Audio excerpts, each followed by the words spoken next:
So usually finding an Easter egg is a good experience, but on some occasions you may find yourself wishing that you never found a particular Easter egg. In today's video, we're going to be taking a look at 7 video game Easter eggs that you will wish you never found. As always, leave your suggestions in the comments down below and don't forget to leave a like if you enjoy these videos. And of course, a huge thank you to my Patreon backers and YouTube channel members for their awesome support. Oh, and for anyone wondering, some of you may have seen some of these Easter eggs in my Hidden Details or Easter egg series, but this video isn't a part of either of those, it's just a random compilation idea I had when sitting on the toilet. Anyway, without further delay, let's get started. Right, let's begin today's video with Gears of War 4. Now, considering how humanity is on the brink of extinction in most of the Gears games, the series has never shied away from hiding over-the-top Easter eggs for players to find. Some of these Easter eggs are actually pretty useful, like the giant fish stick that turns enemies into a pile of meaty chunks. However, there is one Easter egg that will punish players for trying to cheat in a multiplayer match. Back in Gears of War 3, a glitch was discovered on various multiplayer maps that allowed players to freeze the game, effectively forcing players to quit. Well, if you try to freeze the checkout map in Gears of War 4, this will happen.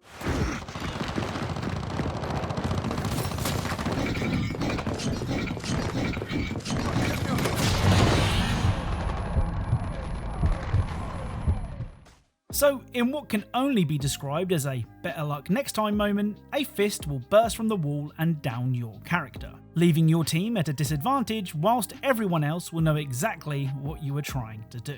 Right, up next it's time to thank the sponsor of today's video, the Pico 4. The Pico 4 is an all-in-one VR headset, which means no messing about with wires. You just put the headset on and away you go. Now, having a VR headset is all well and good, but what about the games? Well, I decided to let my friend demo the headset, as it was hilarious watching him experience VR for the first time. Being from the UK, we of course had to try out Peaky Blinders, which sees you turning to the infamous Tommy Shelby for help as you hunt for Winston Churchill's red box, which sounds a lot ruder than it actually is. We really enjoyed sitting down with a virtual Tommy and getting to meet all the show's iconic characters. Now, I've spoken before about how I've found other VR headsets uncomfortable, and in some cases I've even suffered motion sickness when playing, but fingers crossed that hasn't been the case with the Pico 4. Thanks to its small form factor, the headset is lightweight without compromising its quality. I mean, the Pico 4 is capable of 4K resolution and 90 frames per second, which makes playing the included games feel super smooth. If you also want to own a Pico 4, the time is now. Click the giveaway link below to fill out the form and leave a message under the Pico XR YouTube community post with hashtag Pico4Gamers to be in with a chance to win a VR headset that belongs to you. Seriously, what have you got to lose? Click the link right now. Once again, a big thank you to Pico 4 for sponsoring today's video.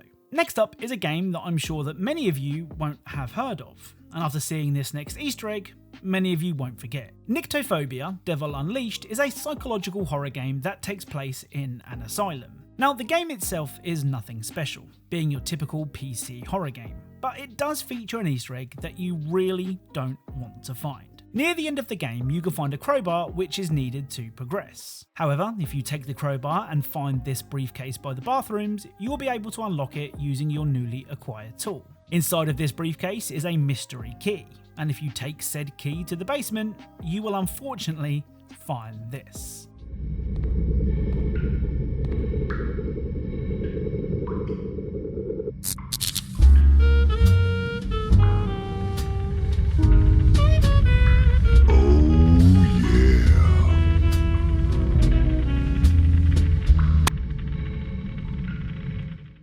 So YouTube, before you go and fire the demonetization gun, this respectable lady is wearing a bikini, so you can't see anything that you shouldn't. Anyway, after the properly dressed ghoul is gone, you can find a thank you note from the game's developer, which is nice, but he could have said thank you without making me want to pour bleach into my eyes first. Up next is Styx Shards of Darkness. Now, if you didn't know, Styx is a stealth game, and most stealth games do require at least a little bit of trial and error. This means that you'll probably see your fair share of game over screens when playing, which is bad enough. Well, when you do eventually die, not only do you have to continue from your last save, but you also get some words of encouragement from Styx himself.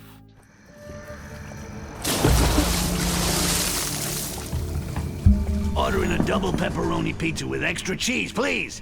This is gonna take time. Dead again? Is that your controller in your pocket? Or are you just pleased to see me? Let's make a deal. You stop killing me, and I won't tell anyone what you did with that apple pie. I thought I was sick. Did you stream that? I want a percentage on your best goblin death compilation. Hey, listen, there's no need to be ashamed. I'm not gonna tell anyone if you put the level of difficulty down. That's it. Game over, man. We're in some real pretty shit now. Listen, I may be digitized, but I'm not stupid. What's your excuse? You are dead. No, I'm dead. You'll be out getting laid soon. Wait, lean in closer to the screen. Maybe not. I mean, when something that looks like this starts insulting your appearance, maybe it's time to turn the game off. Next up is 2001 jet ski racing game Splashdown. Now, the trouble with organising races on something as large and unpredictable as the ocean is that you can't really control where players go. Of course, you could use the ever-reliable invisible walls, but that always feels like a cop-out. Well, Splashdown opted to not use invisible walls, and let you head as far off the beaten path as you'd like. Now, just because the devs didn't add invisible walls, that doesn't mean they didn't have a backup plan for players who wanted to explore a little further than they would like.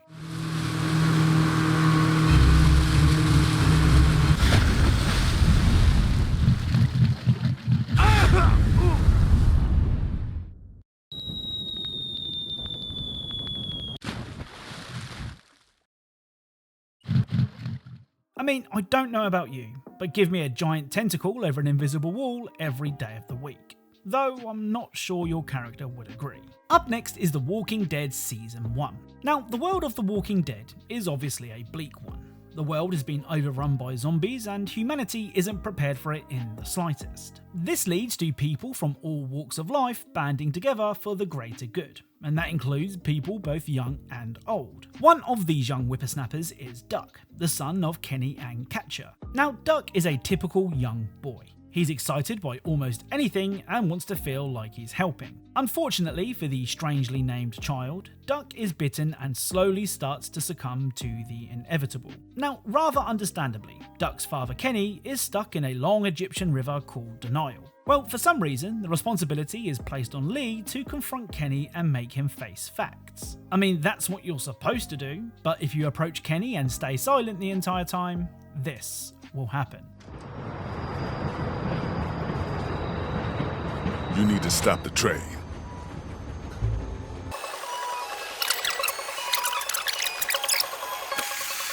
Kenny, open this door!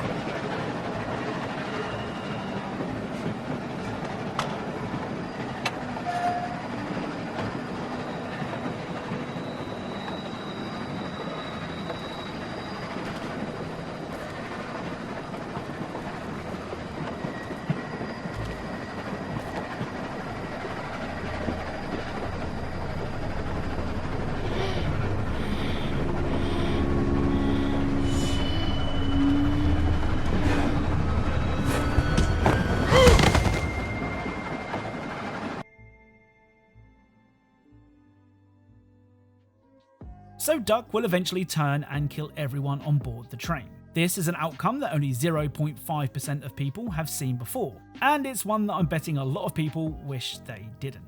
Next up is Please Don't Touch Anything 3D.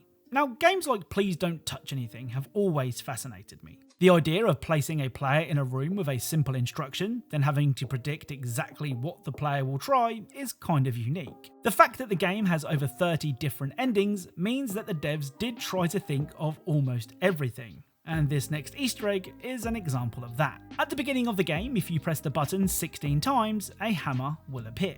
If you use the hammer to smash the clock on the wall and turn all the clock hands to 6, this will happen.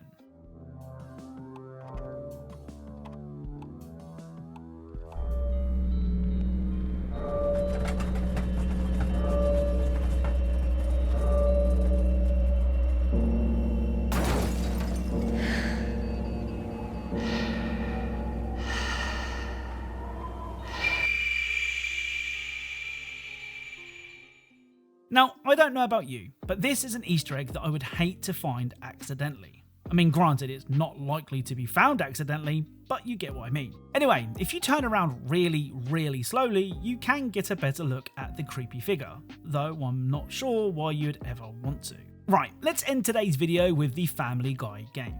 Much like the show, the Family Guy game doesn't hold back when it comes to its jokes, with pretty much anyone and anything fair game in Quahog. Of course, that means even religion isn't safe from the Family Guy writer's pen. Outside of the church, you can find God trying his godlike riz on a potential Mrs. God. Well, if you interrupt him, he will do this. My will be done. So without even breaking conversation, God will smite Peter down in the blink of an eye. So that's it. If you enjoyed this video, then leaving a like is really appreciated, and make sure to subscribe for more videos just like this one. Thank you all for watching, and I'll speak to you all soon.